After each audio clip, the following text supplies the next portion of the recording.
কে সাদর আমন্ত্রণ এই সাউথ এশিয়ার বিশেষ ধারাবাহিক ৫০ বছরে বাংলাদেশে।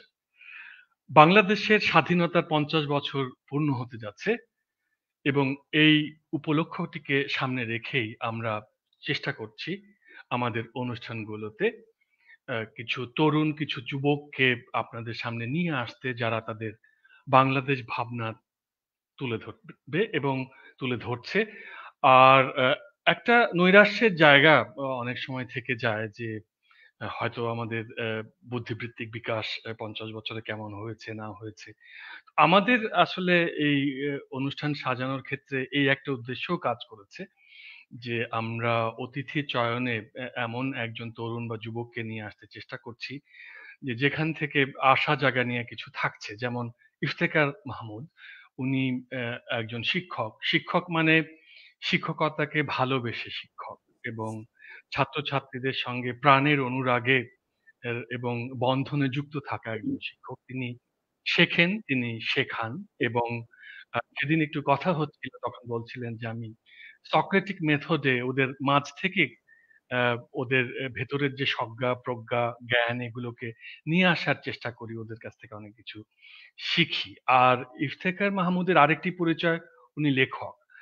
আ সেটিও এই লেখক এবং শিক্ষক এই দুটি পরিচয়ের মধ্যে একটা সম্পূরক অবস্থানে থাকে। আমরা তাহলে চলে যাচ্ছি ইফতেখার মাহমুদের কাছে। ইফতেখার স্বাগত জানাচ্ছি আমাদের আজকের আয়োজনে। ধন্যবাদ মাসকাওয়াত ভাই। এটা আমার জন্য অত্যন্ত আনন্দের যে এই অনুষ্ঠানে যুক্ত হতে পেরেছি এবং আপনার সঙ্গে কথা বলার সৌভাগ্য আমার হলো। আমরা আসলে চেষ্টা করছি যে ৫০ বছরে বাংলাদেশ কেমন ভাবে হেঁটেছে আর সামনের কেমন ভাবে এর হেঁটে যাওয়া উচিত। এ এই ব্যাপারেই পর্যবেক্ষণগুলোকে তুলে আনতে। তো এখন আপনার যেহেতু খুবই চমৎকার। বাংলাদেশের চেয়ে বয়স কম এবং অ্যা সক্রিয় থেকেছেন পুরো সময়টা, পেছনের পুরো সময়টা। আর সামনের সময়টাও সক্রিয়তার। এই সমাজ গড়ার, এই সমাজে আপনার জায়গা থেকে কিছু ভূমিকা রাখার। তাহলে আপনি ৫০ বছরে বাংলাদেশ যদি আমরা বলি তাহলে আপনি কিভাবে এর মূল্যায়ন শুরু করবেন? ইফতেখার। জি, ধন্যবাদ মাসকাওয়াত ভাই। আমি ভাবছিলাম আরকি যে বাংলাদেশ এবং ৫০ বছর আ একটা শুরুতে গুরুত্বপূর্ণ কথা বোধহয় বলে নেওয়া প্রয়োজন।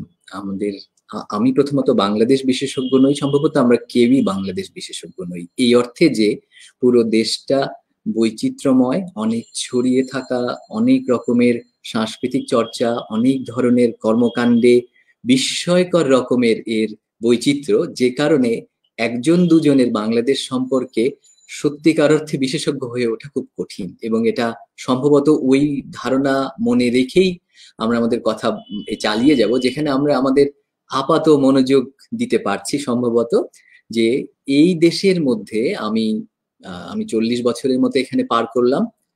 দ্বিতীয়ত এখানে আমি খুব মনোযোগ দিয়ে মানুষকে খেয়াল করেছি এবং ঘাত প্রতিঘাতের মধ্যে ছিলাম। এখানকার মানুষ আমাকে, প্রকৃতি আমাকে আনন্দিত করেছে, এখানকার ব্যবস্থা আমাকে ব্যথিত করেছে। এখানে আমি দুঃখ পেয়েছি এবং অনেকের দুঃখের, অনেকের কষ্টের, অনেকের আশার এক ধরনের প্রতিফলন আমার জীবনেও পড়েছে, যেমন আমারটা অন্যের সঙ্গে। সেই জায়গায় দাঁড়িয়ে বাংলাদেশকে আমি কিভাবে দেখি, এটা হচ্ছে আমার বাংলাদেশ দেখা, বোঝা, থাকা না থাকার ইচ্ছা, অনীহা, এগুলোর এক ধরনের এগুলোকে ঘিরে অবস্থান। দ্বিতীয় জায়গাটা হলো ৫০ বছর, একটা তো মাইল ফলকই। এই জায়গাটা আমি শুরু করতে চাই সাইদ স্যারের একটা কথা দিয়ে। ৫০ বছর একটা সুন্দর বয়স। স্যার একটা জায়গায় বলেছিলেন যে অনেকে স্যারকে জিজ্ঞাসা করতেন যে কি করে আসলে পরেরটা হবে, কেন আমরা এত হতাশার মধ্যে আছি, আমাদের মানুষ তো এখনো রাস্তায় আছে, অনিয়ম তো দূর হলো না। এ ধরনের কথা স্যারকে যখন বিভিন্ন সময় শুনতে হতো, সেই প্রেক্ষাপটে সাইদ স্যার উল্লেখ করছেন, একবার উনি বলছেন যে দেখো, একটা জাতির এই ওঠা থেকে বসা এবং দাঁড়ানো, এই প্রক্রিয়ার প্রথমে শুয়ে থাকা দশা আছে, শায়িত দশা আছে। অর্থাৎ এই শোয়া থেকে বসা এই পর্যায়ে লেগে যায় ৫০ বছর। ৫০ বছরে সে উঠে দাঁড়ানোর কথা ভাবেও না। ২০০ বছরে হাঁটে বা চলে বা এগোয়। তাই এখনই যদি প্রশ্ন করো দেশ এগোলো না, তাহলে সম্ভবত বেশি চাওয়া হয়ে যাবে। স্যারের এই জায়গাটা, স্যার যে অনেক কিছু চেপে রাখতে চাইছেন, বাঁচানোর চেষ্টা করছেন, এমন ভাবে আমি দেখি না। আমার মনে হয় যে ওই যে আরেকদিন কথাই বলছিলাম না, যে ডাকাতি, স্যারের কথাই, যে ডাকাতরাই ডাকাতি থামায়, সেই আলোচনাটা এর সঙ্গে আসে যে ডাকাতরা প্রথমে ডাকাতি করে, তারপরে সমাজে এসে তারা ডাকাতি থামিয়ে দেওয়ার চেষ্টা করে। এই যে তাদের প্রক্রিয়া, কারণ ডাকাতি বন্ধ হলেই শুধু ডাকাতের সম্পদ রক্ষা পাবে। সম্ভবত প্রথমে লুণ্ঠন, তারপরে স্থিতি এবং তারপরে শৃঙ্খলার আনয়ন। সেই জায়গায় 50 বছরকে যদি আমরা প্রথম ধাপ বলি, তাহলে আজকের আলোচনা সম্ভবত আমরা প্রথম ধাপের কি কি কর্তব্য ছিল তা কতদূর হলো, নির্মিতি কিভাবে হলো, সেটার মধ্যে সীমাবদ্ধ রাখবো বলে নিলে ভালো হয়। এবং আমি এভাবেই দেখতে চাই বাংলাদেশকে। আমরা মোটামুটি একটা ভাবনার রেখা পেয়ে গেলাম, এটা ধরে এগোতে পারি হয়তোবা। তো এই যে ডাকাতি শব্দটা এসে গেল, তার মানে আমরা বুঝতে পারছি যে এখানে ন্যায় এবং অন্যায়ের বোধ ব্যাপারটা এসে যাচ্ছে। আপনি যেহেতু আইনের শিক্ষক, আপনি ব্যাপারটাকে কিভাবে দেখেন যে এই যে ন্যায় অন্যায়ের বোধ, এটা বাংলাদেশ সমাজে ক্রমশ কিভাবে জারিত হয়েছে বা বিকশিত হয়েছে? এই জি, জি, জায়গাটা এখন কোথায়? ন্যায় অন্যায়ের বোধ। জি, চমৎকার মাসকাত ভাই। এটার উপরই বোধহয় পুরো দুনিয়া দাঁড়িয়ে আছে। আমরা তো বটেই। ন্যায়ের ধারণা, অন্যায়ের ধারণা। আমরা খুব যতদূর সম্ভব তাত্ত্বিক না হয়ে আলোচনা এগোনো যায় কিনা তার চেষ্টা করব। আমি আমাদের ঔপনিবেশিক যে প্রেক্ষাপট আছে সেটাকে স্বীকার করতে প্রথমে অনুরোধ করছি, এটা মনে রেখে আমরা এগোবো। এই প্রসঙ্গে অধ্যাপক মাহবুব, উনি মাহবুব ভাই আমি সম্বোধন করি, ঢাকা বিশ্ববিদ্যালয়ে আইন বিভাগে পড়াশোনা করেছেন উনি। এখানকার criminal law, criminal justice system কিভাবে এলো তার নির্দিষ্ট একটা অংশ নিয়ে এবং প্রভাবটা কেমন ভাবে আছে সমাজের উপরে পড়লো, উনার একটা বক্তব্যের অংশ আমি রেফার করছি। উনি খুব সিনসিয়ার এবং ব্রিলিয়ান্ট গবেষক। উনি উল্লেখ করছেন এদেশে যখন এই কাজীর আদালত ছিল এবং শরিয়া মানে ল চলতো এবং একই সঙ্গে সালিশ ব্যবস্থা ছিল, এটাই তো ব্রিটিশ ফর্মাল কোর্টের আগে ছিল। তখন হতো কি, মানুষজন যেহেতু ওটা ধর্মের ভিত্তিতে চলা কোর্ট ছিল, সে কারণে ওখানে মিথ্যা না বলার একটা প্রমিস তাদের মধ্যে ভেতরে ভেতরে ছিল যে ধর্মের ব্যাপারে তারা মিথ্যা বলবে না। এটা একটা সাধারণ মানুষের প্রবৃত্তি ছিল। দ্বিতীয়ত, সালিশে মিথ্যা বলা খুব কঠিন, এটা কাজীর আদালতের বাইরে সালিশের কথা বলছি, সেখানে এগুলো মাহবুব ভাই উল্লেখ করছেন, আমি ওনার রেফারেন্স দিয়ে এগুলি বলছি, যে উনি গবেষণায় দেখছেন এবং দেখাচ্ছেন ওনার লেখায় যে এই এই সালিশে লোকজন যেহেতু সবাইকে চেনে, তাই ওই অঞ্চলের মানুষ যখন ব্রিটিশ ফর্মাল কোর্ট হয়নি তখন তারা করতো কি, লোকের সামনে তো মিথ্যা বলতে পারতো না, কারণ মহল্লার লোকেরা, গ্রামের লোকেরা তারা দেখে ফেলেছে। তো মিথ্যা জিনিসটা আদালত ব্যবস্থায় প্রায় অনুপস্থিত ছিল বিচারের মধ্যে। ব্রিটিশরা যখন এলো এবং ফর্মাল কোর্ট করলো এবং তারপরে এটা যখন একটা অগ্রগতি হলো, তখন এই কোর্টটা পপুলার হওয়ার পেছনে অন্যতম কারণ ছিল এখানে মিথ্যে বলা যায়। একে তো ফিরিঙ্গিদের কোর্ট, এখানে মিথ্যে টিথ্যে বললে ওদেরকে একটু ঠকিয়ে ঠকিয়ে দেওয়া যায়। দ্বিতীয়ত, কোর্টটা অনেক দূরের এবং কেউ কাউকে চেনে না, কালচারাল একটা দূরত্ব আছে, সে কারণে মিথ্যে বলা যায় এবং সুবিধে তো হয় মিথ্যে বললে। আমি একটা ছোট্ট উদাহরণ টেনে এই কথাটাকে উদাহরণ হিসেবে নিচ্ছি যে আনুষ্ঠানিকভাবে ন্যায় বিচারের অর্থে, ন্যায় বিচারের উদ্দেশ্যে যে আদালত করা হলো, যেখানে এক ধরনের কলোনিয়াল ডমিনেন্স তো ছিলই, বেনিফিট নেওয়ার ধারণা নিঃসন্দেহে ছিল, কিন্তু তবুও তো কোর্ট তো আসলে ন্যায় করার উদ্দেশ্য হয়েছে, সেখানেই কিন্তু মিথ্যে বলার এক ধরনের, গবেষকরা দেখাচ্ছেন, শুরু হলো। এটা আমি ইতিহাসের একটা একটা সামান্য সূতকে আপনাদের সামনে আনলাম যে এই প্রক্রিয়াতে সমাজে আনুষ্ঠানিকভাবে অন্যায়ের প্রবেশ হয়েছে এবং হওয়ার সুযোগ আরো বাড়ছে, পরবর্তীতে বেড়েছে। এখন আমি একদম সাম্প্রতিকের একটা কথা বলি। আমরা যখন ছোট ছিলাম তখন সময়টা ধরা যাক 90 থেকে 2000, এই সময়টা আমার 10 থেকে 20, এই সময় টেলিভিশনের নাটকে এরকম প্রায়ই দেখতাম, নায়িকা সে নায়কের সাথে থাকবে না কারণ নায়কের বাবা ঘুষখোর, কিংবা নায়ক নায়িকাকে বিয়ের জন্য নিয়ে আসতে পারছে না কারণ নায়িকার বাবা দুর্নীতি করে। এই যে পুরো প্রক্রিয়া, প্রথমে 70 থেকে 80-তে তো ছিল বিরোধের জায়গা, ওই আবার তোরা মানুষ থেকে জীবন থেকে নেয়ার এই ধারাবাহিকতায় যে সিনেমাগুলো আমরা দেখেছি। এরপরে টেলিভিশনের নাটকে আমরা দেখলাম কি এই ঘটনাটা ঘটে। আমি একাধিক এরকম নাটক দেখেছি যে ছেলেটার সাথে মেয়েটার মিল হয় না কারণ মেয়েটার বাবা অমন বা ছেলেটার বাবা অমন। এই ব্যাপারটা ছোটবেলায় আমি তো দেখেছি, তখন আমার মনের মধ্যে মনে হতো এরকম হওয়া যাবে না, বা আমার বাবা যেন এরকম না হয়। ওই যে ছোট একটা শিশু 11, 13, 15-তে যেভাবে ভাবে আর কি, যেন আমার ভবিষ্যতের প্রেম বাঁচানো আমার দায়িত্ব। কিন্তু এর গুরুত্বপূর্ণ দিকটা হলো পরে না এই নাটকগুলো হারিয়ে গেছে, এই নাটকগুলো আর হয় না। টেলিভিশনে এমন কোন নাটক আর পাওয়াই যায় না যেখানে একজন দুর্নীতিবাজ লোক ছিল এবং তার আত্মীয় স্বজনরা ইত্যাদি ছাড়া টেলিভিশনে এই আয়োজনের ব্যবস্থাই বোধহয় চলে গিয়েছে। এই যে পরিবর্তন, এটা এই অঞ্চলের মানুষের চিন্তা এবং ধারণার একটা নির্দিষ্ট পরিবর্তন 15 বছরেই। মানে 80 থেকে 90-কে একটা সেগমেন্ট ধরে আমি যদি 2000 থেকে 2010 ধরি, এই 20 বছরে আমরা দেখতে পাই যে এই ধরনের ভাবনার একটা গুরুতর পরিবর্তন হয়েছে। আমি যখন মাসকাত ভাই শিক্ষকতা এলাম, তখন আমি তো একেবারেই অনভিজ্ঞ শিক্ষকতা, দেশে খুব অনভিজ্ঞ লোকেরা প্রথম দিকে ক্লাসে চলে যায় এটা সেটা, এবং আমার স্বভাবে এক ধরনের রূঢ়তা ছিল। কিছুটা আমি পার করার চেষ্টা করেছি, মনে হতো যে কঠোর হলেই বোধহয় ন্যায়ের হবে, এরকম একটা মনোযোগ দিয়ে আমি জীবনের মধ্যে প্রবেশ করেছি। তো যার জন্য আমি দুঃখিত, যে এটা হওয়া উচিত ছিল না। কাইন্ডনেস খুবই বড় জায়গা, কিন্তু আমার ওই কঠোরতায় আমি একটা অভিজ্ঞতার মধ্যে দিয়ে গিয়েছি, যে দেখেছি যে ছাত্রদের সঙ্গে যখন আমি কঠোর হতাম কোন একটা ডিসিপ্লিনারি ইস্যুতে, সকলে আমাকে সমর্থন করতো। পার্টিকুলারলি অনেক অ্যাডভান্স জায়গায় গেলে ওই ফ্যামিলির যারা সদস্য, মানে ছাত্রের বাবা মা ভাই বোন, তো এটা আমার মধ্যে প্রথম 3-4 বছরের মধ্যে এই ধারণা দিয়ে দেয় যে এর বাবা মা ভাই বোন সবাই এর সঙ্গে ন্যায়ের কাজে আমি যতদূর পারি কঠোর হতে পারি, ওরা আমার সাথে আছে।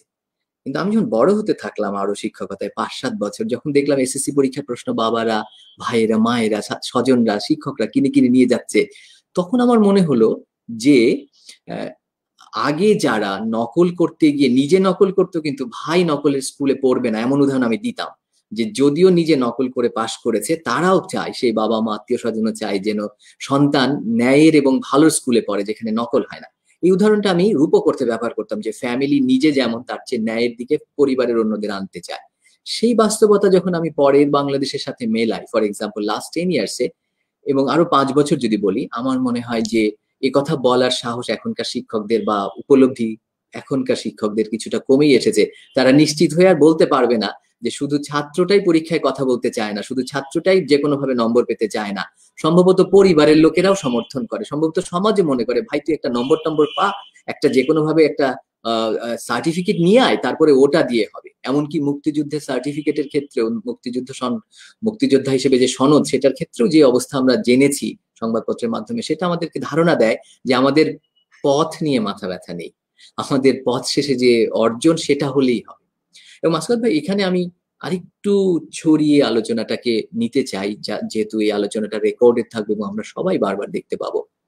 আমার মনে হয় কি মাসকাত ভাই, আমাদের ন্যায়ের ধারণার সঙ্গে অর্থনৈতিক যে যোগ রয়েছে, করাপশনের সাথে যে ফাইন্যান্স এবং ইকোনমির যোগ থাকে, সেটা আমাদের যে সামাজিক অসম বন্টন, এর যে গভর্নেন্সের যে ডেফিসিয়েন্সি, গভর্নেন্সের যে ইনএবিলিটি, বা বলতে পারেন যে উঁচুতে নিচুতে শ্রেণীবিন্যাস, শ্রেণীকরণের মধ্যে আমাদের যে ভারসাম্যহীনতা, আমরা বন্টন করতে না পারার যে দিকটাই এসেছি, সেটা সম্ভবত আমাদেরকে এই জায়গায় খুবই নাজুক করে রেখেছে। একটু নির্দিষ্ট করে যদি বলি, ধনীরা সব সুবিধার মধ্যে থাকছে, প্রথম থেকেই সব দেশে পৃথিবীতে থাকে, গরিবরা অসুবিধার মধ্যে থাকবে, এটা মোটামুটি কাঠামো। মুক্তিযুদ্ধের পরে আমরা চেয়েছিলাম যে এটা দূর করে যত দূর পারা যায় কমানো যায়। আমরা এরপরে কমানোর প্রক্রিয়াতে যে আইনি কাঠামো তৈরি করলাম, নির্দিষ্ট করে সংবিধান নির্মাণ করলাম, সেখানেও আমরা এমন ভাবে ব্যবস্থাগুলোকে রাখলাম যেখানে অর্থনৈতিক এবং সামাজিক বিষয়গুলো দ্বিতীয় শ্রেণীর হয়ে গেল। মানে আমরা আমাদের যা কিছু ইকোনমিক, ফর এক্সাম্পল ঢাকা শহরে একজন লোক যদি ফুটপাতে ঘুমায়, তার জন্য রাষ্ট্রকে দায়ী করা যাবে না যে ওর বাসা নাই কেন। এটা ওই economic, social and cultural rights এর যে নন এনফোর্সেবিলিটি, একেবারে একাডেমিক কথা। মানে কারো যদি বাসস্থান না থাকে, রাষ্ট্রের তাতে কোনো দায় নাই। এবং সেটা 72 সালে ঠিক ছিল, দরিদ্র ছিল, টাকা ছিল না, শিক্ষা দিতে পারছে না। কিন্তু 2020 সালে আমাদের কিন্তু বাসস্থান দেওয়ার সামর্থ্য নাই, রাষ্ট্র এটা স্বীকার করবে না। যদি আপনি প্লটগুলোর কথা চিন্তা করেন, এটা প্রাসঙ্গিক কিনা কে জানে, এই যে আমাদের উত্তরাতে বা আমরা এই ঢাকা শহরের বিভিন্ন দিকে যে যাদেরকে আমরা 5 কাঠা 3 কাঠা প্লট বরাদ্দ করি, এটার আবেদন করতেই মোটের উপরে 2-3 লাখ টাকা 5 লাখ টাকার অ্যারেঞ্জমেন্ট লাগে, এবং পেতে 15 লাখ টাকার মতো লাগে, 12-15 লাখ টাকা। আরো কয়েক বছর আগের হিসাবটা বলছি, কিস্তিতে টাকা জমা দিয়ে এটা পাওয়া যাচ্ছে। চিন্তা করেন কারা এই প্লটের আবেদন করতে পারে, যারা নিজেরা বাসায় থাকতে পারে, মানে বাসায় থাকে, তাদের থাকার ক্ষমতা আছে, তারা একটু অ্যাডভান্স হয়। এই আমরা শিক্ষকরা, সাংবাদিকরা, পুলিশের লোকেরা, এর অন্যান্য যারা সুবিধার মধ্যে আছেন, তাদেরকে রাষ্ট্র 15 লাখ টাকায় যে বাসা দিয়েছে, সেটার বাজার মূল্য 1 কোটির উপরে। মানে 15 লাখ টাকা দিয়ে যে একটা বাসা পাওয়া যাচ্ছে পূর্বাচলে জমি, সেটা আলটিমেটলি 1.5 কোটি টাকা। তার মানে যার বাজার মূল্য 1.5 কোটি টাকা, সেটা 15 লাখ টাকা দিয়ে সে দিয়ে দিচ্ছে একজনকে, তাকে দিচ্ছে যে মধ্যবিত্ত সুবিধার মধ্যে থাকে, আরামের জীবন থেকে অতি আরামের জীবনে যাবে। রাষ্ট্র এই জায়গায় খুবই বড়লোকের মতো কাজ করলো যে হ্যাঁ 15 লাখ টাকা, আমি 15 লাখ টাকার জিনিস দিচ্ছি, 15 লাখ টাকায় আসলে 1.5 কোটি দাম, তুমি এখন নিয়ে খাও। এই কাজের মধ্য দিয়ে রাষ্ট্র তার ফুটানি দেখাচ্ছে, তার বড়লোকি দেখাচ্ছে, বাহাদুরি দেখাচ্ছে। অ্যারেঞ্জমেন্ট তো তাই করছে। কিন্তু খেয়াল করে দেখেন, যার একদম নাই তাকে কিন্তু রাষ্ট্র যদি বলা হয় যে জেলা শহরে অন্তত 5টা করে তুমি আবাসন ব্যবস্থা করো, বিশেষ করে যেখানে নদী ভাঙে সেখানে 4টা করে করো। দুস্থ মানুষ কিছু যে নাই তা না, আছে, কিন্তু সেই ব্যবস্থাপনা শুধু এই উত্তর দেওয়ার জন্য যে আমরা করেছি। কিন্তু অনেক করার যে উদ্যোগ ছিল অর্থনৈতিক দিকে, আমরা তো সোশ্যালিস্ট একটা নর্মে আমরা স্বাধীনতার দিকে গিয়েছিলাম, যে মানুষকে আমরা ইসলামও তাই, এদেশের মানুষ যে মুসলমান, আমরা যদি ইসলামের জায়গা থেকে কথা বলি, এটা আমি খুবই গুরুত্বপূর্ণ মনে করি। এই অ্যালাইন ডি বাটনের, আপনারা নিশ্চয়ই তাকে চিনবেন, ফিলোসফার ফ্রম সুইজারল্যান্ড, উনি বলেন রিলিজিয়ন, ওনার কথা আমার খুব প্রিয়, রিলিজিয়ন মানুষের অভিজ্ঞতা হিসেবে খুব গুরুত্বপূর্ণ। এবং এই জায়গাটা এই জন্য আমি রিলেট করছি যে এদেশের মানুষকে মুসলমান হিসেবে স্বীকার না করে এদেশে কোনো কিছুই ঘটানো সম্ভব না। অধিকাংশ মানুষ মুসলমান, অধিকাংশ মানুষ ধর্মের জায়গায় বিশ্বাস করে। এদেরকে এখন জানানো দরকার, ভাই ধর্মে ঘুষ খাওয়া নাই, এজন্য এনলাইটেন করা দরকার। এদেরকে ধর্ম থেকে সরিয়ে নিয়ে আসলে অত্যন্ত বিপজ্জনক, ধর্মের সঙ্গে লড়াইয়ের মতো মধ্যযুগীয় কাণ্ড কারখানা করতে হয়। এবং এটা সম্ভবত একটা খেলা, এই খেলার মধ্যে ঢুকতে গিয়ে দুর্নীতিকে গ্রাহ্য করা যাচ্ছে না, এই খেলার মধ্যে ঢুকতে গিয়ে গরিব মানুষকে সাহায্য করার জন্য সমর্থ হওয়া যাচ্ছে না, ধনীকে বেশি সুবিধা দেওয়া, মার্কস যে প্রফিটের কথা বলেছেন, যেটা আসলে এক্সপ্লয়টেশন, সেটাকে বিবেচনায় নেওয়া যাচ্ছে না। আমি অ্যালাইনডিন বাটনের যে কথাটা বলতে চাচ্ছিলাম, ওনার কথাটা হলো যে যেভাবে আমরা ধর্মের গুরুদেরকে প্রাচীনকালে শ্রদ্ধা করতে দেখতাম, এখন আমাদের সংস্কৃতিতে, সাহিত্যে, শিল্পে ওই মানুষদেরকে ধর্মের মতো করে, ধর্মে যেভাবে রিপিটেশন আছে, ধর্মে যেভাবে অভিজ্ঞতা রিফ্লেকশন আছে, সেইভাবে মনোযোগ দিয়ে আমাদের সাংস্কৃতিক জীবনকে উন্নত করে তুলতে হবে। কারণ সংস্কৃতি ছাড়া এই কাণ্ড হবে না। অর্থাৎ আমরা এই ছড়ানো বক্তব্যকে যদি নিয়ে আসি, সংস্কৃতিকে এক জায়গায় আনতে হবে, আনার জন্য মানুষকে সচেতন হতে হবে, এটা রাষ্ট্রীয় কাঠামোর অংশ। 2, অর্থনৈতিক ব্যাপারটা যে আমাদেরকে প্রতারিত করছে, আমাদের আমাদের অর্থনীতির কারণে যে আমরা এরকম কুণ্ঠিত এবং এক ধরনের অনীহা ন্যায়ের জীবনের জন্য নিয়ে চলেছি, সেটা স্বীকার শুরু করতে হবে। বাংলাদেশ মানে কিন্তু সবাই করাপ্টেড না, যেভাবে বঙ্গবন্ধু বলেছিলেন, দুর্নীতি তো কৃষক করে না। কিন্তু মনে রাখতে হবে, কৃষকের জীবনে আমি কোনো সুবিধাই দিতে পারিনি। আমরা ঢাকা শহরে যে 80 টাকার লাউ কিনছি বা অন্যান্য সবজি কিনছি, সেটা বিক্রি হচ্ছে আমার নাটোরের জেলায় আসলে 15 টাকায়। 15 টাকার ফর এক্সাম্পল পটল ঢাকায় আসতে আসলে খরচ হয় মোটের উপরে 6 থেকে 7 টাকা। কারওয়ান বাজারকে ধরে রাখলেও, তাহলে তাই যদি হয় তাহলে এটা 25 টাকায় বিক্রি হওয়ার কথা ছিল, কিংবা আমি যদি 80 টাকায় কিনি তাহলে নাটোরে এটা 45 টাকায় হতে পারতো। এই কাজটা আমি ইফতেখার মাহমুদ একা পারবো না, বা মাসকাত হাসান একা পারবেন না, বা যারা চিন্তা করেন বা অনুভব করেন, বা ওই কৃষকও পারবেন না। সেই জন্যই না আমরা সবাই মিলে রাষ্ট্র বানিয়েছিলাম, সোশ্যাল কন্ট্রাক্ট, তাই না? রুশোর ধারণা, হবসের ধারণা, লকের ধারণা, আমরা রাষ্ট্রকে বলেছি করো। এখন রাষ্ট্র যে করতেছে না, এটা আমাদের আবার সচেতন ভাবে বলতে হবে, চিন্তা করতে হবে, ভাবতে হবে। এই বলার প্রক্রিয়াটাই আসলে আমাদের 50 বছর বাংলাদেশের সবচেয়ে ইম্পর্টেন্ট জায়গা আমি মনে করি। ইফতেখার, এই যে আপনি বলার জায়গাটাতে বললেন যে রাষ্ট্রকে বলতে হবে, তো রাষ্ট্রকে বলবে কে? মানে ব্যাপারটা হচ্ছে যে আপনি এই যে সময়টা দেখেছেন, এই সময়টাতে আপনি ন্যায় অন্যায়ের ধারণা যেমন দেখলেন, তেমনি দেখেছেন আরো একটি বিষয়, তা হচ্ছে আপোষ এবং প্রতিরোধের যে ধারণা, তারও একটা রূপান্তর ঘটেছে। এই যে কৃষকের কথা বলছেন বা আপনি তাদের কথা বলছেন যে যাদের প্রাপ্য এই অধিকারগুলো, রাষ্ট্রিক অধিকারগুলো, সে কথা কিন্তু বারবার বলা হয়ে থাকে। কিন্তু এখন যেন সেগুলো অনেকটা রেটরিকের মতো শোনায় না? এখনো শোনাচ্ছে।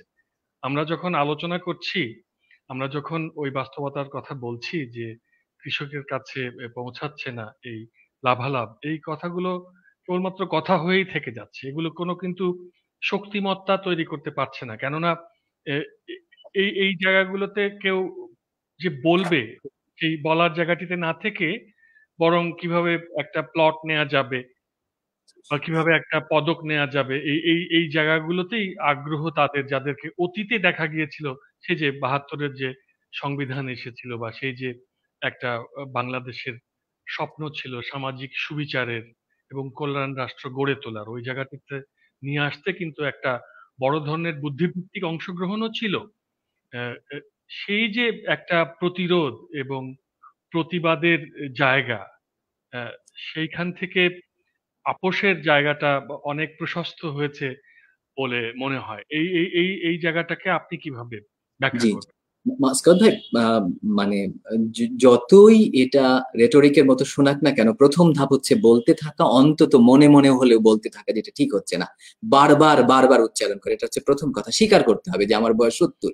70 স্বীকার করলে বুঝতে পারবে যে ইয়েস, পেটে আমার অসুবিধা হয়, তখন সে আর মিষ্টি খাবে না। প্রথমেই যদি অস্বীকার করে যে না, আমার বয়স 70 না, তাহলে অস্বীকারের মধ্য দিয়ে আসলে মিষ্টি খাওয়া এবং পরে স্বাস্থ্য রক্ষা কোনোটাই হবে না, খাওয়া বন্ধ করা। So I am saying we have to admit it first. আমাদের মানতেই হবে যে আমাদের এটা হচ্ছে না, বারবার বলতে হবে, আবারও বলতে হবে। দ্বিতীয়, এখন দেখেন, আমাদের যে একক জীবন এবং সামগ্রিক জীবন, এই ধারণাটা ভেঙে গিয়েছে। আমার মনে হয়েছে আমি ভালো থাকলেই আমার ভালো হবে এবং সব ভালো হবে। ছোট্ট একটা উদাহরণ দিই, বাচ্চার বাবা মারা ঢাকা শহরে এত চিন্তিত বাচ্চাদের পড়ানো নিয়ে, ছোট ছোট বাচ্চাদের পড়ানো নিয়ে এত চিন্তিত। আমি ভাবছিলাম এই চিন্তার কারণ কি। আমার মনে হয়েছে যে এটা একটা অনিশ্চয়তা। বাবা মা মনে করে আমি যদি আমার বাচ্চার ঠিক না দেখি, না মাস্টাররা দেখবে না অন্যরা দেখবে, মানে কারোরই কিছু আসে যায় না আমার বাচ্চা নষ্ট হয়ে গেলে, আমার বাচ্চা ঠিক না হলে। এই যে ভরসাহীনতা সমাজের, এবং অন্যরাও মনে করে আরে ওর বাচ্চা বড় হইলে ওর লাভ, ওর বাচ্চা বড় হইলে যেন গান শোনাবে ওকে ঘরে বসিয়ে, ওর বাচ্চা বড় হলে যেন ডাক্তার হয়ে ওরই টাকা হবে, ওর বাচ্চা ইঞ্জিনিয়ার হলে বিদেশে গেলে ওরই হবে, সমাজের কিছু হবে না। এই যে একজনের মধ্যে সমাজ ছিল এবং সমাজের হতে পারে, এই ধারণাটা নষ্ট হয়েছে। কিভাবে নষ্ট হয়েছে সেটা আমি বলতে চাচ্ছি, এবং নষ্ট হয়েছে স্বীকার করলেই এটা পুনর্নির্মাণ করতে হবে, অর্থাৎ ব্যক্তির জীবনে সে অন্যের জন্য যাবে। আমার মেয়ে মনীষাকে আমি যদি বলি যে বাবা, তুমি কারো মাথায় বাড়ি দিও না, এই উদাহরণটা আমি ব্যবহার করি, এটা আমার প্রিয় উদাহরণ। বাবা, কারো মাথায় বাড়ি দিও না, কারণ মাথায় বাড়ি দিলে মাথা ফেটে যায়। এখন মনীষা যখন স্কুলে যাবে এবং চারপাশে দেখে আসবে, এবং ওখানে যারা মাথায় বাড়ি দিয়ে মাথা ফাটানোর লোক তারা তো আছে, মাথাটা তো আমার মেয়ের ফাটবে। আমার মেয়ে তো বাড়ি দিবে না শিখেছে, কিন্তু মাথা তো তারই ফাটবে। যে শেখে নাই বাড়ি দিবে না, তার কিন্তু কোনো ক্ষতি হলো না, সে বাড়ি দিয়ে মাথা ফাটিয়ে দিল, ব্যথাটা আমার মেয়ের হবে। অর্থাৎ আমার মেয়ের যেহেতু মাথা ফাটবে, এটাও আমার মাথা ব্যথা। যে আমার মেয়েকে শুধু না, আমার মেয়ের যারা মাথা ফাটায় তাদেরকেও আমার জানাতে হবে যে বাবা বাড়ি দিও না, আর বাড়ি দিলে এটা হবে। You understand? আমার মেয়েকে আমি শুধু মাথা ফাটানোর জন্য লাঠি ব্যবহারে নিষেধ করব না, এটাও আমার দায়িত্ব। রিয়ালিটি এটা, নৈতিক বা সামগ্রিকভাবে সামাজিক দায়িত্ব না, এটা আমার রিয়ালিটি যে আমার মেয়ের মাথা বাঁচাইতে হবে। সেজন্যই তো আমি ওর মাথাটাকে রক্ষা করতে চাই, তাই আমার মাথা খাটাইতে হবে, অন্যরাও যাতে আমার মেয়ের মাথা না ফাটায়। এই উদাহরণটা আমি ব্যবহার করছি। আমার যে দায়িত্ব সেটা আসলে সমাজের সবার সঙ্গে মিলিয়ে এই ধারণাটা কোনো একটা কৌশলে কেটে দেওয়া হয়েছে। সেই জন্যই আমি করাপশন আর অর্থনীতির কথা বলি। এদেশের মানুষ মনে করে টাকা হলেই সব হবে, এবং মনে করাটা মিথ্যা না। সে দেখেছে টাকা হলে, আপনি যে বললেন না কল্যাণ রাষ্ট্রের কথা, ওটার সাথে এটা একটু রিলেট করি। সে মনে করেছে টাকা হইলে পেনশন, বৃদ্ধকালে ভালো থাকবো, টাকা হইলে চিকিৎসা হবে, টাকা হইলে বাচ্চা না পড়লেও চাকরি ঘুষ দিয়ে করতে পারবো, বিদেশে পাঠিয়ে দিতে পারবো, জমি বাড়ি বানাবো, ভাড়া আসবে। মানে টাকা হলে তার যা যা অসুবিধে তা তা হবে। এই জায়গায় আমি বলবো রাষ্ট্র ব্যর্থ হয়ে যাচ্ছে, যে সে ওই জায়গাগুলো এনশিওর করতে পারছে না। মানে যে যদি কেউ নিষ্ঠার সঙ্গে কাজ করতো, তার জন্য যদি রাষ্ট্রের সিকিউরিটি থাকতো, ফর এক্সাম্পল এখন তো আমরা অর্থনীতিতে ভালো হয়েছি, আমার মনে হয় সামনে হবে, এটা আশারও অংশ যে সামনে হবে। কিভাবে হবে? রাষ্ট্র যখন আস্তে আস্তে যে কাউকে, ফর এক্সাম্পল আমি টাকা না জমালেও আমার মেয়ে ভালো স্কুলে পড়তে পারবে বা ভালো চিকিৎসা পাবে, আমি টাকা না জমালেও, আমি টাকা দুর্নীতি না করলেও শেষ জীবনে আমি ঠিক থাকবো, কারণ রাষ্ট্রের ঠিক রাখার ব্যবস্থা রয়েছে। তার টাকাটা সে ঠিকভাবে ব্যয় করেছে, যে নাগরিক পরিশ্রমের মধ্য দিয়ে, নিষ্ঠার মধ্য দিয়ে সমাজে গেছে, বার্ধক্যে সে পাবে। পাওয়ার প্রক্রিয়া তো সমাজের মধ্যে আসতে হবে, যেটা একটা ইংল্যান্ডের লোক চাইলেও দুর্নীতি না করেও পারে, বা কানাডাতে একটা লোক পারে। বাংলাদেশের একটা লোকের জন্য এটা খুব কঠিন হয়ে যায়, সে দুর্নীতি না করে দেখেছে। কত বড় বড় শিল্পীদের আমরা দেখলাম না বিপদের মধ্যে পড়তে। আমি সেদিন শুনলাম একজন শিল্পীর নাম উল্লেখ করে বলছেন ভাগ্যিস উনি এরশাদের আমলে প্লটটা নিয়েছিলেন, নাম করা গায়ক। কিন্তু আমার বন্ধু বলছেন নিয়েছিলেন, না নিলে তো বেচারা বিপদে পড়ে যেতেন। ওই যে বাড়ি ধারে প্লট হয়েছিল, প্লটের পরে ভাড়া হয়েছে, টাকা হয়েছে, ইনি মর্যাদা। গান খুব ভালো, সুন্দর, আমাদের সবার প্রিয়, কিন্তু ওই অর্থনৈতিক নিরাপত্তা গান থেকে আসে নাই। অন্য অনেক শিল্পীর জন্য আমরা দেখেছি হয়নি। ওই যে শিল্পীকে মর্যাদা দেওয়ার যে জায়গা, সেই জায়গাটা সমাজ সামনে করবে, শুধু শিল্পীকে না, যে কোনো মানুষকে, যে কোনো মানুষকে। কৃষক যেন হাসপাতালে যেতে পারে, আমার নাটোরে যদি ভালো হাসপাতাল করতে পারতাম, যদি না পারি সামনে যেন পারি। নাটোরে যদি আমি ভালো স্কুল করতে পারি, আমি যদি খাগড়াছড়িতে ছড়িয়ে দিতে পারি ইউনিয়ন পর্যায়ে, এটা পারাটাই আমার কাজ। সেই জায়গা থেকে মানুষ কোথায় বলবে? মানুষ বলবে খাগড়াছড়ি। মানুষ গিয়ে আওয়ামী লীগকে গালি দেওয়ার কথা কিন্তু আমি আহ্বান করছি না। মানুষ অনেক সময় এই জায়গাটা ভুল বোঝে, তার মনে হয় যেন আমার এই অধিকার দরকার আওয়ামী লীগ খারাপ করছে বলতে পারা। আমি বলছি এখন আমার আরো আগে দরকার ওই জায়গায় আরেকটা জিনিস চাওয়া, ওই জায়গায় জিনিসটা চাওয়ার জন্য কেপেবল হওয়া, এই দুটোকে একটু রিলেট করি মাস্টার ভাই, এটা আমাদের খুব গোলমাল করে দেয়।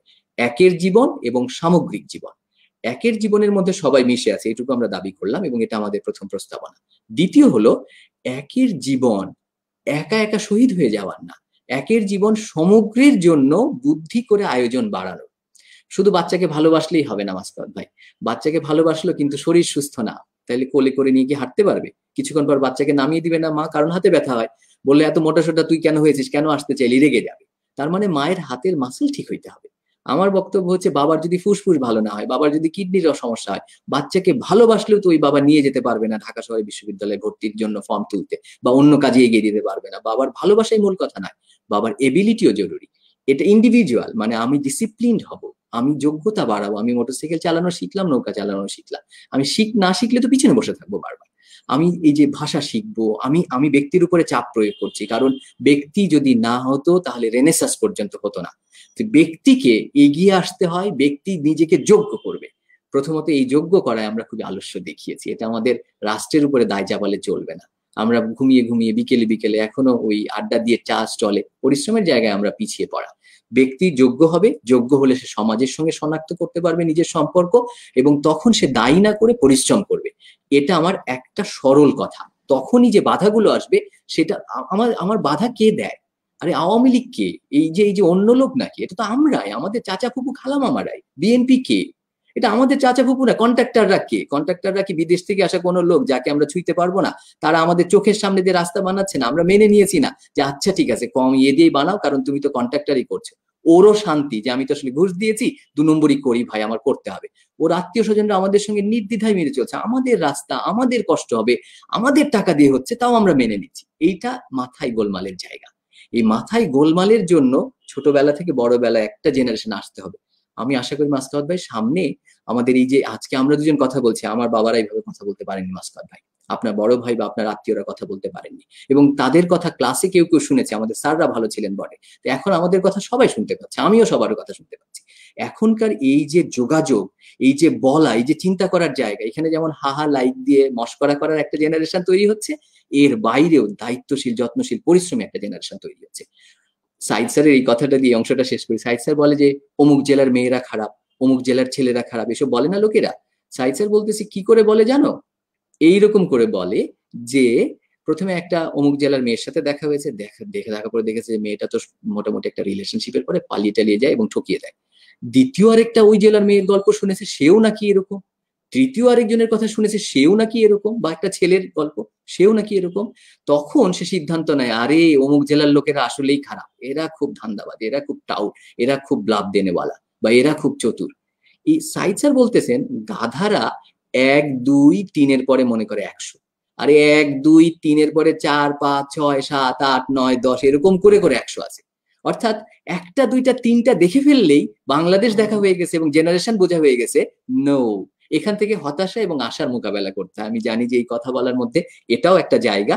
1, 2, 3, 4 মানে আসলে 100 না, আরো আরো বাকি 96টা সংখ্যা।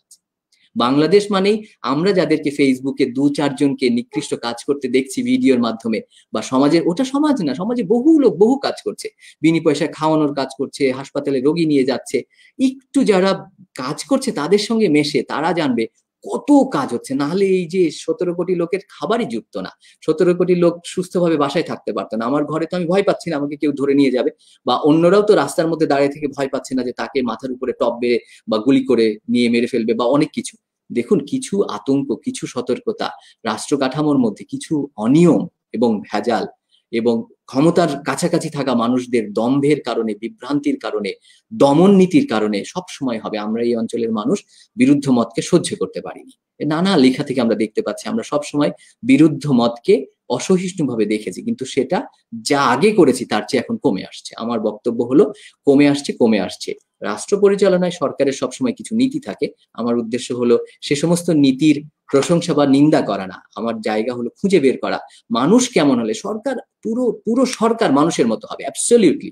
আওয়ামী লীগের নেচারটা আপনি যদি খেয়াল করেন, সে মানুষের ধারণার সঙ্গে চলতে চেষ্টা করছে, মানুষের ধারণাটাই নাজুক অবস্থায় আছে।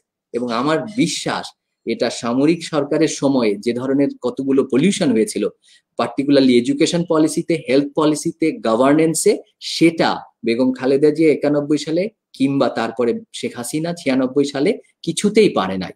তাদের নির্বাচিত প্রতিনিধি আসলে কিছুতেই এদেশের মানুষের ওই ধরনের সুবিধা, আসলে 75-এর পরে যে সুবিধার মধ্যে মানুষ এসেছিল, কোনো যোগ্যতা ছাড়াই খালি সমর্থন করলেই, প্রিয় হলেই সরকারে যাওয়া যায়, প্রিয় হইলেই এরশাদের কাঠামোতে আসা যাচ্ছিল, এটা এটা যে অবস্থা তৈরি করেছিল, সেই ধারাবাহিকতা পরের গণতান্ত্রিক সরকারগুলোও মেনে চলেছে।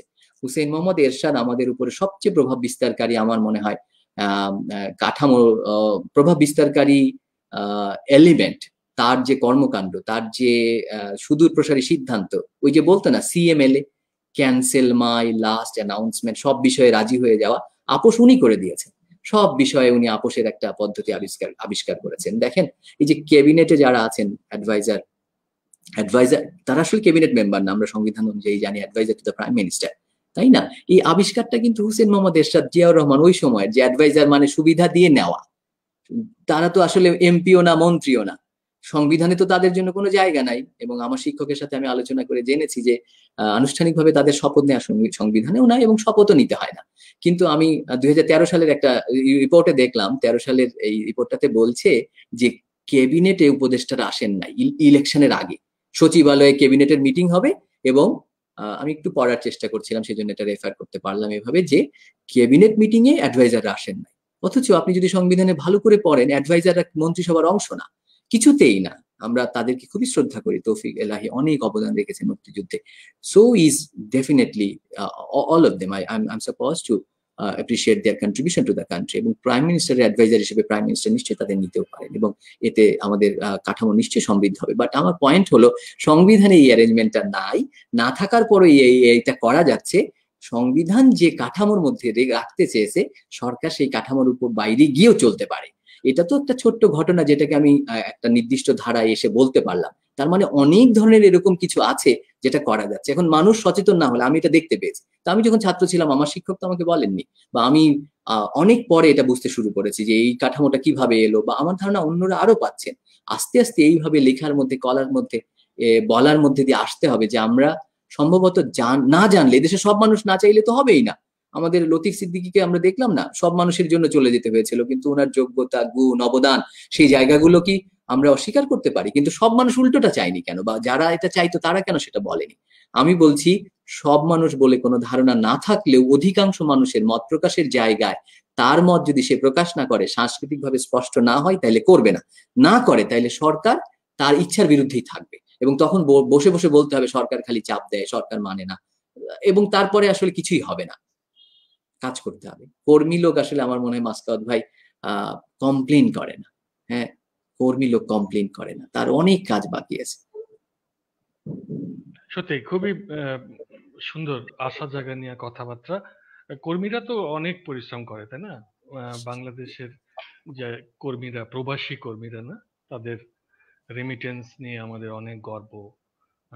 বাংলাদেশের যে গার্মেন্টস শ্রমিকরা, তাদের যে পরিশ্রম, তা নিয়ে আমাদের গর্ব। একটু আগে এক জায়গায় ইফতেখার আপনি বলছিলেন যে মানুষ তো অলস।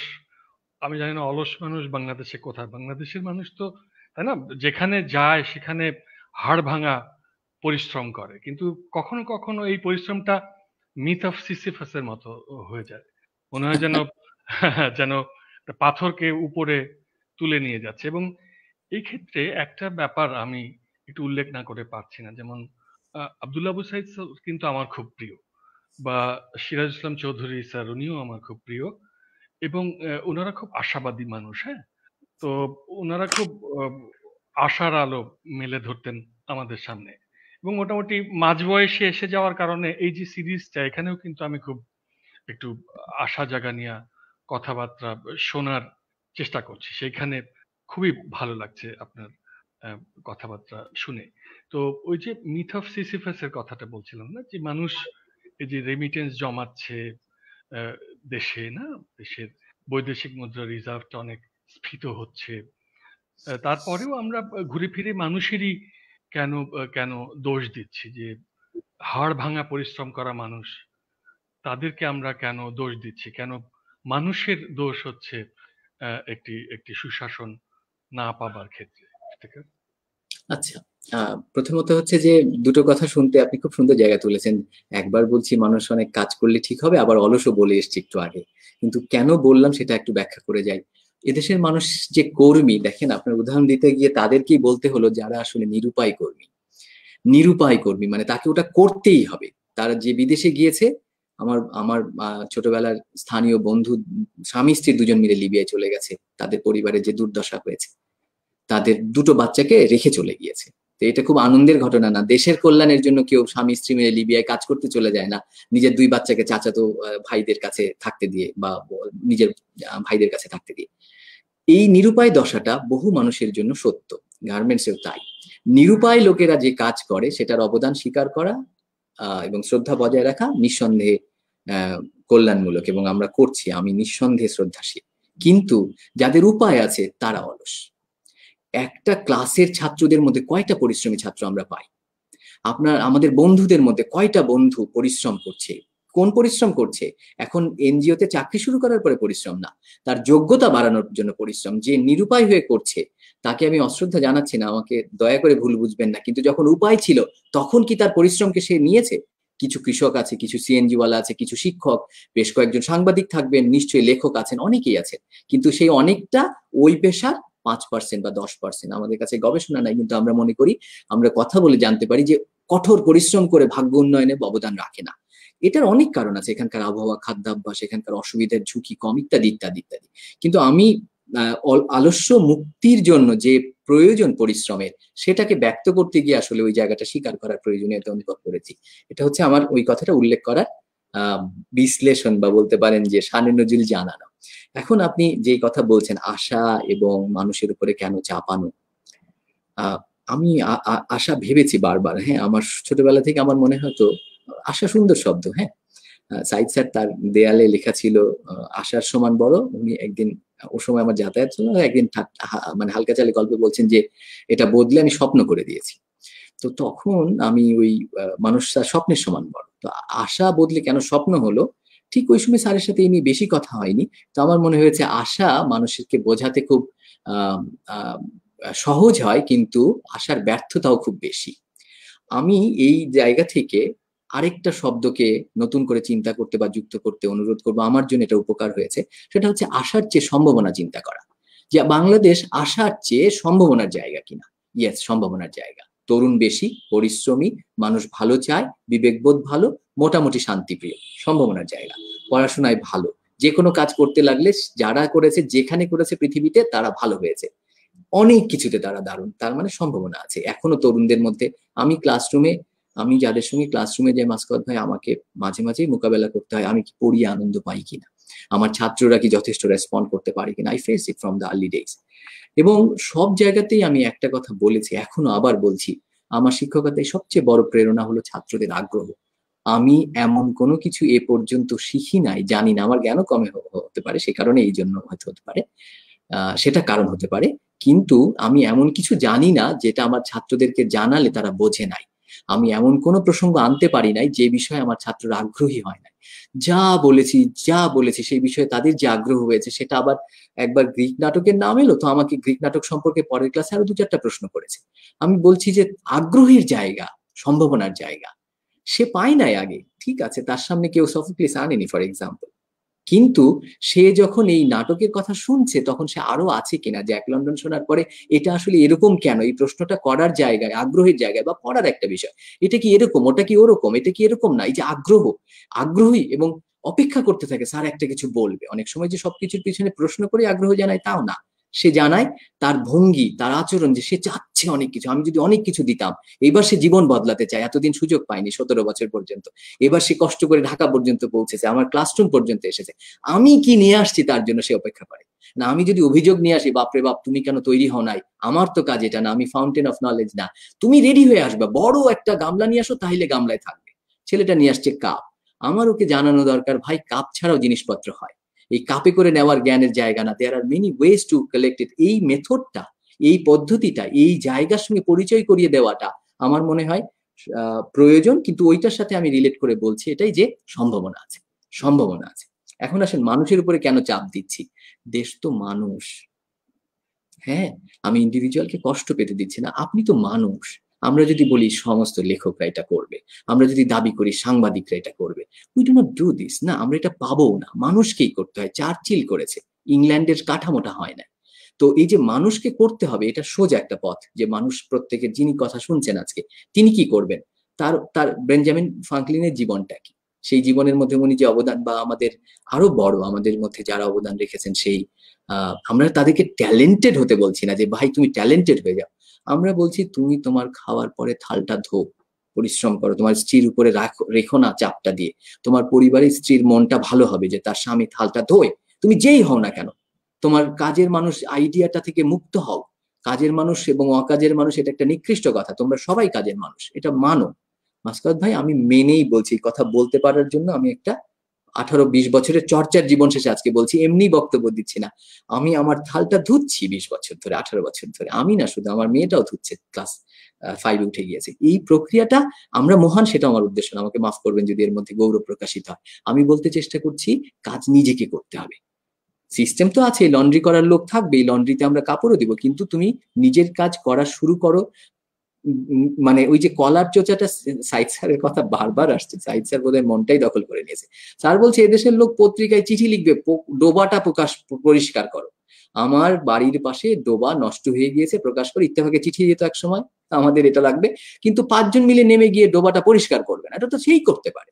তখন যদি কেউ প্রশ্ন করে ভাই এটা তো আমার দায়িত্ব না, এটা সিটি কর্পোরেশন করবে, দেন প্রবলেম স্টার্টস। আমার তো সিটি কর্পোরেশন করছে না রে ভাই, আমার এটা ঠিক হচ্ছে না, আমাকে করতে হবে, এবং করার পরে সিটি কর্পোরেশন পর্যন্ত আমার পৌঁছাইতে হবে। কাঠামোতে সিটি কর্পোরেশন আগের চেয়ে অনেক বেশি কাজ করে, আমরা জানি পল্লী বিদ্যুৎ থেকে শুরু করে পৌরসভা অনেক বেশি কাজ করছে, কিন্তু আরো কাজ করানোর যে কাঠামো, যোগ্যের সামনে না লোকে করে কি, নত হয়। যে কোয়ালিফাইড হবে, থাল ধুয়ে কেউ কোয়ালিফাইড হবে না, কিন্তু যে থাল ধোয় সে আসলে চিন্তা করবে স্কুলের পড়া পড়তে হয়। যে থাল ধোয় এবং স্কুলের পড়া পড়ে, সে চিন্তা করবে মোটরসাইকেলের পাম্পারে সাইকেলের পাম্পার আমারই ব্যবহার করে পাম্প দিতে হবে। এই যে নিজের সাইকেলে নিজে পাম্প দেবে, যে মোটরসাইকেল চালানোর জন্য এই প্রক্রিয়া করবে, বা যে তার গাড়ি চালানোর সময় নিজে গাড়িটা ধোবে, সে নিজে গাড়ি চালায় আসে মাশাআল্লাহ, কিন্তু গাড়িটা নিজেই ধোয়, এবং ধোয়ার সময় চিন্তা করবে ভাই এই হোস পাইপ দিয়ে বা পানি এত খরচ করবো না, বালতি দিয়ে করবো, কারণ এই পানি, এটা তো নিজের। সে যখন পানিটা থামাতে পারবে ওই বিশাল অপচয়টা, তখন তার মগজে পুরো পরিবর্তনটা ঘটবে। ইন্ডিভিজুয়াল না বদলালে তখন সে দেখতে পাবে না। যদি সে ওই ঢালাও পানি ঢালতেই থাকে, সে তো দেখতে পাবে না। মাথার ভেতরে যখন তার পরিবর্তন হবে, তখন সে দেখতে পাবে। মাসকাত ভাই, স্যার আরেকটা কথা বলেন বারবার, সাইদ স্যার, আল্লাহ নিশ্চয়ই আমাদের মাফ করবেন। স্যার একটা কথা বলেন, আধা গ্লাস পানি আর আধা গ্লাস যে ফাঁকা শূন্যতা, এটা দিয়ে যে চালু কথা আছে না, ইতিবাচক এবং নেতিবাচক, আশাবাদী লোক দেখতে পাবে পানি আছে, আর হতাশার লোক দেখতে পাবে পানি নাই। স্যার বলেন যে আরে যে দেখতে পেল আধা গ্লাস পানি নেই, সে উচ্চতর আশাবাদী, সে বুঝতে পেরেছে যে গ্লাসটা ভরা থাকা উচিত। তার মানে যে ত্রুটি দেখতে পায় সে আসলে আসলটা দেখতে পায়। যে দেখতে পায় রাস্তা খারাপ, সে হতাশার না, সে বোঝে রাস্তা ভালো হইতে হবে। যে বুঝতে পারে ছেলে মেয়েরা পড়ছে না, সে আসলে আশাবাদী, সে মনে করে ছাত্রদের পড়তে হবে। রাইট? তার মানে যে ত্রুটি দেখতে পেয়েছে সে আশাবাদী, তার মানে ত্রুটি দেখতে পাওয়া মানে খুদ দেখা না। আমি একটা কথা এই জায়গায় বলেই ফেলতে চাই মাসকাত ভাই, সেটা হলো আমাদের করণীয় কি। আমার বারবার মনে হচ্ছে, এটা লাস্ট 1-1.5 বছর ধরে খুব মনে হচ্ছে, আমাদের একমাত্র করণীয় যদি বলেন, সেটা হচ্ছে অত্যাচার বন্ধ করা। আমরা খুব অত্যাচারী হয়েছি। জুলুম বলে একটা শব্দ আছে না, এই অত্যাচার আমাদের মধ্যে এত প্রবল হয়েছে। আমাদের যে আনন্দ, মাসকাত ভাই, আনন্দের নাম হলো বিদ্রুপ। আপনি চিন্তা করতে পারেন, আমাদের আর কোনো আনন্দের ফর্ম জানা নেই, আমরা বিদ্রুপ করে আনন্দ পাই। বিদ্রুপ তো অত্যাচার। অত্যাচার তো শিশু বয়সে কেউ কেউ করতো, ব্যাঙ মারতো বা অন্যকে ধাক্কা দিত। বড় বয়সে অত্যাচারের প্রথমটা সে করে নিজের সাথে। আমাদের করণীয় কি, আমার প্রথম বক্তব্য হলো অত্যাচার বন্ধ করা দরকার। এই অত্যাচারের প্রথম নিজের সাথে অত্যাচার বন্ধ করা দরকার। 2 রকমই আছে, মানে যা কিছু নকল করতে করতে অত্যাচার করা, নিজের জীবনে বাবা মার মতো হতে চেয়ে অত্যাচার করা, আবার বাবা মার মতো না হতে চেয়ে অত্যাচার করা। সে ভিজিটই করে না সে কি হতে চেয়েছে। ধর্ম আছে, সংস্কৃতির বিভিন্ন দিক আছে, অর্থনৈতিক জীবনের দিকে যাওয়া আছে। নিজের অত্যাচারের পরে, এই অত্যাচারী লোকেদের পরের কাজ হচ্ছে অন্যের জন্য অত্যাচার করা। তার মানে চিন্তাটা কি হবে, কি করলে সে বুঝতে পারবে অত্যাচার করছে না, আমি কি অন্যকে কষ্ট দিচ্ছি। এইটাই হচ্ছে প্রাইমারি স্কুলের একমাত্র শিক্ষা। আমি কি অন্যকে কষ্ট দিচ্ছি, প্রত্যেকের জন্য ইন্ডিভিজুয়াল কাজ, আমি কি অন্যকে কষ্ট দিচ্ছি। ফুটপাতে হাঁটার সময় আমি আমার স্ত্রী তানি, আমরা দুজন হাঁটছি, আমাকে তানি বললো দেখো খেয়াল করো, কেউ সরে না। তানি সবসময় সরে যায়, আমিও সরে যাই, আমরা ফুটপাতে আসছি ওরাও আসছে, তো বয়স্ক লোকেরা সরতে চায় না। আমাকে দেখানোর জন্য সে একবার ছোট্ট করে টেস্ট করে দেখালো, ধাক্কা লেগে যাবে তাও সরছে না। আমার বক্তব্য হলো, এই যে অন্য লোকেরা সরবে, আমরা দেখতে করুন, পাতলা, বনেদি না, এবং রাস্তায় আমাদের দেখে শুনে বোঝা যায় যে এ কেবল ঢাকায় ভিসা পেয়েছে, মাত্র এসছে, এই তো সরে যাবে।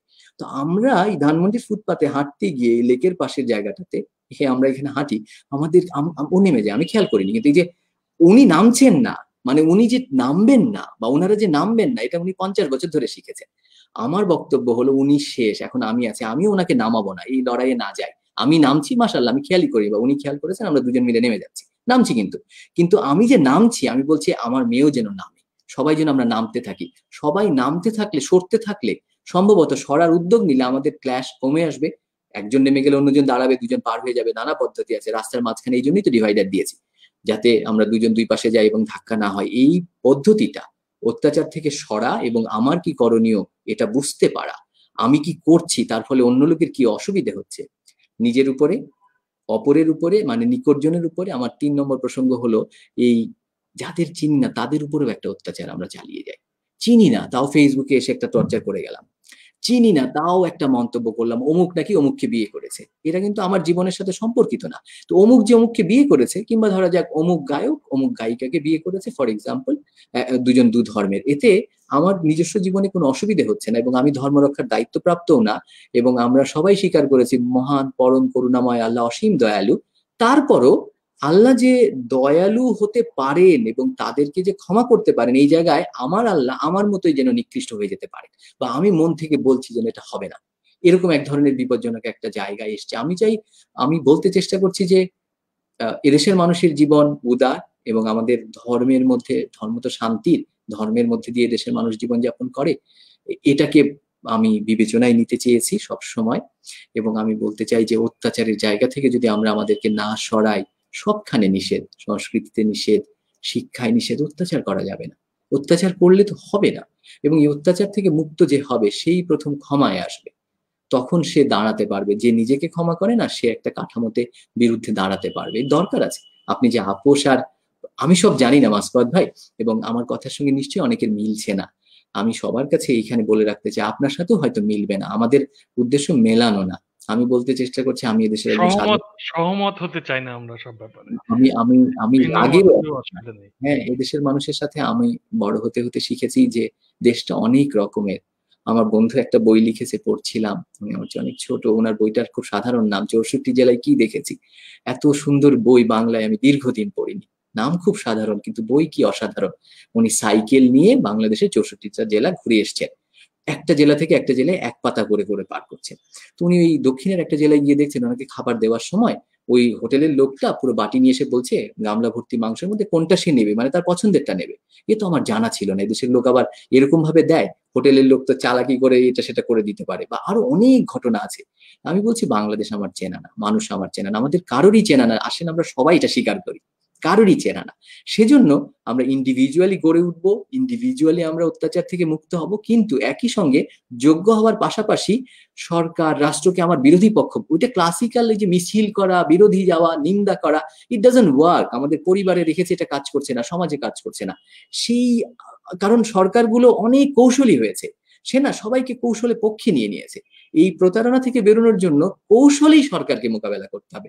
সরকার সব সময়, সব ওই যে যেভাবে ইন্ডিয়া বাংলাদেশের অলওয়েজ ফ্রেন্ড, জিওগ্রাফিক্যাল অ্যাডভান্টেজ, সব সময় বন্ধু, বন্ধুর ব্যাপারে আমাদের মনোযোগ এবং সতর্কতা আছে, কিন্তু শত্রু বানানোর ইচ্ছা নাই। এই যে কাঠামো, শত্রু বানালে জীবন নাজেহাল হয়ে যায়, ক্লাসে পড়া যায় না। একটা বন্ধুকে যদি আমি নিন্দা করি এবং শত্রু তৈরি করি, সবাই তো আর দীপু নাম্বার 2 এর দীপু আর তারেকের মতো বন্ধুতে যায় না, ওই শত্রুতার জন্য ক্লাসও বন্ধ হয়ে যায়। ওই শত্রুতাকে অ্যাভয়েড করে পড়া কিভাবে বাড়ানো যায়, বন্ধুকেও কবজা করা যায়, এই কৌশলের দিকে আমাদের স্ট্র্যাটেজিক্যালি ডেভেলপড হতে হবে। নিজেকে তৈরি করা, আমি তো বড় চিন্তাবিদ না, দার্শনিক না, হয়তোখানে লোকে বুঝেও গিয়েছে যে আহাম্মক কি বলে, তবুও আমি স্বীকার করে যাচ্ছি যে আমার সামনে আর কোনো উপায় নেই। সারা জীবন মাসকাত ভাই, আমার যা কিছু নিন্দা আমি শুনেছি সে কথা বলার জন্য, এবং যা কিছু প্রশংসা পেয়েছি সেও কথা বলার জন্য। যারা আমাকে ভালোবেসেছে তাদের কেউ কেউ বলেছে তারা আমার কথা ভালোবেসেছে, এবং যারা আমাকে ভালোবাসে না তারা বলেছে আমার কথা বলা তারা ভালোবাসে না। তো এখান থেকে তো আমার নাজাত নাই। তা আমি মন খুলে কথা বলেছি যে আমার মনের কথা সব যে চিরদিনের তাও না, কিছু কিছু কথা বদল হয়েছে, অন্যরা নিন্দা করেছে, অন্যরা সমালোচনা করেছে, সেই বদলের মধ্যে দিয়ে এগিয়েছি। আমি তাহলে কি করেছি? আমি কিন্তু আমার সুখের দিকে যাইনি, আমি আমার কথা বলার দিকে গিয়েছি, আমি কথা বলতে এসেছি, আমি কিন্তু আমার টাকার পেশার দিকে যাইনি, আমার সহ অন্য মানুষদের জীবন, আমি আমার কথা বলার পেশার দিকে গিয়েছি। যা কিছু আমার ন্যাকের, আমি আমার ক্লাসরুমে মনোযোগ দিয়ে থেকেছি। আহ আমি মহান তা নয়, আমি বলছি ইন্ডিভিজুয়াল যদি থাকে তাহলে সামগ্রিকের উপরে প্রভাব ফেলে। এখন ইন্ডিভিজুয়ালের এটা করার দরকার রয়েছে, ইন্ডিভিজুয়ালের ন্যায়ের থাকতে হবে। মাস্টার ভাই, রং সাইড কোনটা বলেন? আমাদের যে রং সাইড আছে, রং সাইড আসলে কি? রং সাইড তো আরাম, রং সাইড তো সুবিধা, ইউটার্ন নিতে হয় না, নিজের বাড়িতে তাড়াতাড়ি যাওয়া যায়। তার মানে আমাদের কি করতে হবে? আরামের বিরুদ্ধে দাঁড়াতে হবে। আমার আরামের বিরুদ্ধে আমি না দাঁড়ালে রং সাইড হবে না, আমি বারবার চলে যাব।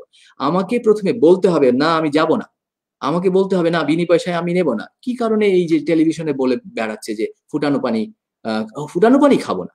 মাসকাত ভাই, কত কষ্ট করে দেশের মানুষকে ফুটানো পানি খাওয়ানো শেখাতে হয়েছে, কত কষ্ট করে কলেরা, এবং আপনি জানেন যে কি কাঠামোর মধ্যে দিয়ে এসছে।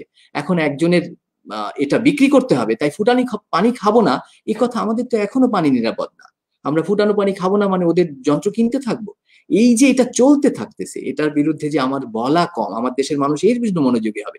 এই কোম্পানি বেনিয়া, আমি যদি বলি যে আমি পছন্দ করি না, এই অন্য বিজ্ঞাপন বের করবে, আমার বিজ্ঞাপনের যে মহান অভিনেতা আছেন তিনিও ক্ষমা চাইবেন। আমাকে বলতে হবে যে ফুটানো পানি খাওয়ানোর এই প্রক্রিয়া বন্ধ করার প্রক্রিয়া দিয়ে জনস্বাস্থ্যের ক্ষতি হচ্ছে, মানুষের ক্ষতি হচ্ছে।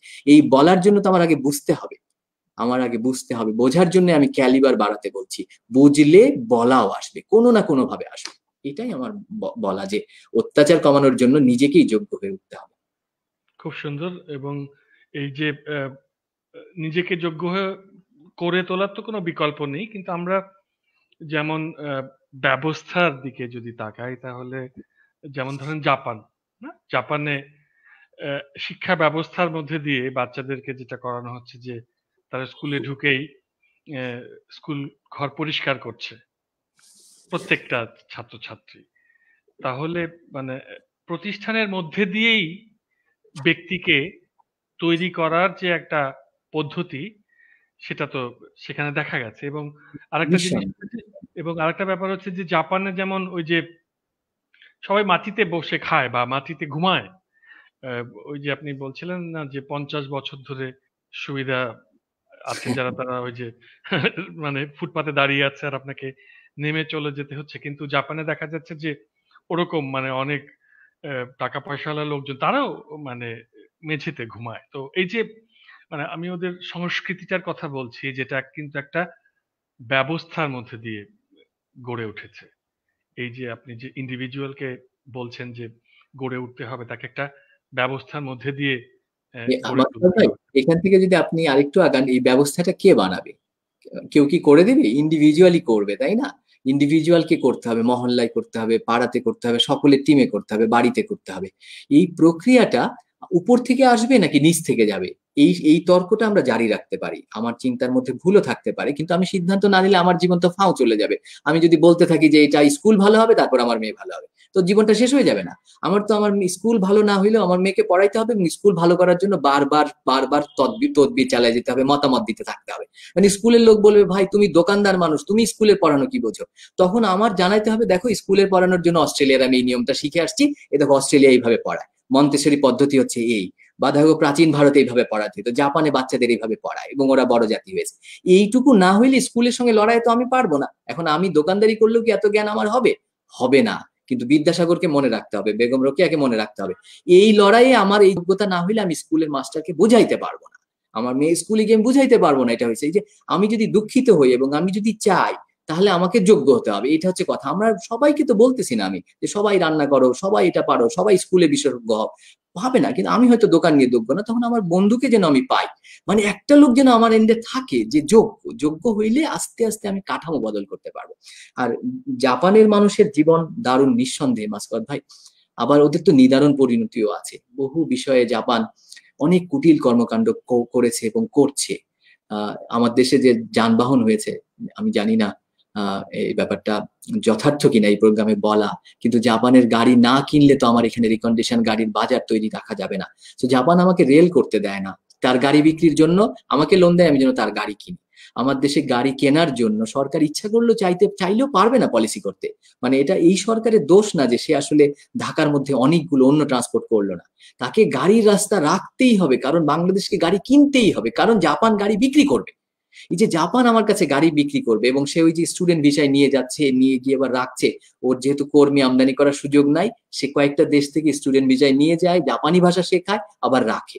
আমি না, জাপানের রেমিটেন্স জাপানকে আমি মানে জাপানের মানুষজন ফেরেশতা আমি সেই অর্থে বলিনি। আমি বলতে চাচ্ছি যে মানে ওখানকার শিক্ষা ব্যবস্থাটার উদাহরণ দিয়ে যে অন্তত জীবন চর্যায় যে একটা সাযুজ্য গোষ্ঠীগতভাবে সামষ্টিকভাবে গড়ে উঠেছে ওইটা মানে কিভাবে আমাদের ব্যবস্থার মধ্যে আনা যায়। আপনি যেহেতু শিক্ষক, মানে শিক্ষা ব্যবস্থার দিকে একটু আলোচনাটা যদি নিয়ে যাওয়া যায় যে কিভাবে ধীরে ধীরে আমাদের শিক্ষা ব্যবস্থাটাকে এমন করা যায় যে বাচ্চারা স্কুলে গেলেও অভিভাবকরা একটু নিশ্চিন্ত বোধ করতে পারে যে আমার বাচ্চাটা কিছু শিখে আসবে, তাই না? মানে ধরুন ওই যে ওটাও ঠিক আছে যে একজন মুদি দোকানে গিয়ে জানাতে পারে ইন্টারনেট সার্চ করে যে অস্ট্রেলিয়ায় এই পদ্ধতি, এগুলো বোধহয় ওটা তো শুধু ধরেন শিক্ষকের একটা কাছে গিয়েছে। অ্যাডহক ভিত্তিতে হয়ে যাবে, তাই না? আমি বলতে চাচ্ছি যে এটা ব্যবস্থাপনার মধ্যে আনার ব্যাপারে একজন শিক্ষক হিসেবে আপনি যদি কিছুটা আলো ফেলেন। আমাদের আমাদের প্রথম প্রাথমিক স্কুলকে পলিসি হিসেবে সরকারের এন্ডে, মানুষের এন্ডে, সমাজের মধ্যে সচেতনতা গড়ে তোলা দরকার যে আমরা প্রাথমিক স্কুল এবং হাই স্কুলকে সমস্ত কিছুর চেয়ে মর্যাদা বেশি দেব। এটা আমার বারবারই মনে হয়েছে, দেশের সেরা ছেলে মেয়েদের যদি আমরা হাই স্কুল এবং প্রাইমারি স্কুলে শিক্ষক হিসেবে আনতে পারতাম, এটা সম্ভব। আপনার সাথে আমি একমত মাসকাত ভাই যে সিস্টেমও এটা করতে পারে এবং এটা সিস্টেমের দ্বারা হতেও পারে। যেভাবে গত 5 বছরে বাংলাদেশের সবচেয়ে ভালো ছেলে মেয়েরা সরকারি চাকরিতে যেতে চেষ্টা করছে, যেটা 15 বছর আগে ছিল না। আপনি সরকারি চাকরি ছেড়ে এসেছেন আমরা জানি। আমি আমার শিক্ষকতা শুরুর সময় একই একই রকমের সরকারি চাকরি আমার সামনে ছিল। ওই একই বিসিএস পার করে একই ক্যাডারে, আপনার ক্যাডারে আমি যুক্ত হয়, আমি যাই নাই। আমার বক্তব্য হলো এখন কিন্তু মানুষ জীবন দিয়ে যাবে। এই যে সরকারি চাকরিতে যাওয়ার যে আগ্রহ, এটা যদি শিক্ষকতায় আনা যায়, এটা গভর্নমেন্টের পলিসি দিয়েই করা সম্ভব। প্রাইমারি স্কুল এবং হাই স্কুলে আমি রাজনীতি থেকে দূরে রাখবো এবং জেলা শহরে ডিসি মহোদয়দের তত্ত্বাবধানে দারুণভাবে জেলার যে সরকারি স্কুলগুলো সেই কাঠামোতে অনেক জায়গাতে দাঁড়িয়ে আছে। ভালো স্কুল এবং ভালো শিক্ষকদেরকে যদি আমি আনতে পারি, মানে বেতনটা ভালো, পেনশনটা ভালো, সামাজিকভাবে এই জায়গা 5 বছরের পলিসির মধ্য দিয়ে এটা হতে পারে। প্রাইমারি স্কুল এবং হাই স্কুল দাঁড়ালে 15 বছরের বাংলাদেশ অবশ্যই দাঁড়িয়ে যাবে। তো আমাদের সামাজিক আন্দোলন প্রাইমারি স্কুল এবং হাই স্কুলের জন্য করা খুব জরুরি। যদি আপনি আমাকে এই বিষয়ে বলতে বলে থাকে, তাহলে আমার মতামত এটা। আমরা তো অনুষ্ঠানের মোটামুটি ভাবে শেষ পর্যায়ে পৌঁছে গেছি আজকের আয়োজনের। তবে আমরা যেটা বুঝলাম যে অনেক আড্ডা দেওয়ার আছে, ভবিষ্যতে অনেক কথা বলার আছে। তো যদি আজকের আয়োজনের শেষ কথাগুলো আপনি যদি একটুখানি বলেন আমাদের দর্শকের জন্য, আমাদের জন্য। ধন্যবাদ আপনাকে। আমি প্রথমত যারা শুনছেন সকলকে আন্তরিক ধন্যবাদ জানাতে চাই এবং আমাদের তরফে একটাই শুধু কাজ রয়েছে এই বাংলাদেশে, সেটা হচ্ছে ভালোবাসা। দেশ এবং মানুষকে ভালোবাসার মধ্যে দিয়ে জীবন বড় হয়, তো তাতে অত্যাচার যেটা বললাম কমে, যোগ্যতা বাড়ানো হয়, রাষ্ট্রকে এবং অন্যদেরকে সাহায্য করাও হয়। এই প্রক্রিয়াতে নিঃসন্দেহে এভিলের সঙ্গে আমাদের লড়াই আছে, কিন্তু আমরা নিজেদের মধ্যে ভালোবাসার শক্তি না রাখলে মানুষকে উজ্জীবিত করতে পারবো না। কিছু মানুষ তো সংগ্রামী হবেনি, তারা আমাদের মতো এরকম রোমান্টিক ওয়েতে ভালোবাসার কথা বলবেন না, কিন্তু সাধারণভাবে সেই যুদ্ধের ময়দানেও শেষ পর্যন্ত যুদ্ধ তো আসলে শান্তির জন্য, সারাক্ষণ গুলি চলে না। হ্যাঁ, যুদ্ধের যেমন শহীদ হওয়ার লোককে দরকার আছে, আবার ওই লোকদের চিকিৎসা করার জন্য ডাক্তারকে লাগবে, শিক্ষার জন্য মানুষকে লাগবে। সেই ভালোবাসাওয়ালা মানুষ না থাকলে আমরা কিসের জন্য যুদ্ধে যাব? আমাদেরকে লোকে ভালোবাসলেই না আমরা মর্যাদা পাই। তো আমাদের দায়িত্ব হলো ভালোবাসা, আমাদের ভালোবাসা অনুভব করার ক্ষমতা বাড়ানো এবং অন্তত অন্তত আমার জীবনের বাইরে অন্য জীবন আছে এইটুকুকে স্বীকার করা। আমি ছাড়াও আরো অন্যরা আছে, আমি ছাড়াও অন্যরা আছে, এইটুকুই আমার মনে হয় জীবনে। আমার জীবনে এতটুকু পর্যন্ত আমি দেখেছি, এই চিন্তা আমাকে ভালো রেখেছে যে আমি ছাড়াও অন্যরা আছে। এইটুকু মনে ইফতেখার রাখার আলাদা নাই। ইফতেখার অনেক ধন্যবাদ আজকের এই শান্ত, সৌম্য, স্নিগ্ধ আড্ডাটুকু উপহার দেওয়ার জন্য। আমাদের একটা ভালোবাসাময়, প্রেমময় বাংলাদেশের প্রত্যাশা জারি রাখতে কোনো অসুবিধা নেই। অন্তত আজকের আড্ডা আমাদের এতটুকু আশা জাগাতে পেরেছে। সবাইকে ধন্যবাদ যারা এতক্ষণ ধৈর্য ধরে আমাদের আলোচনা শুনছিলেন। আর আসছে আয়োজনে নতুন কোনো আলোচককে নিয়ে আসবো। সবাই ভালো থাকবেন। কেমন? Take care.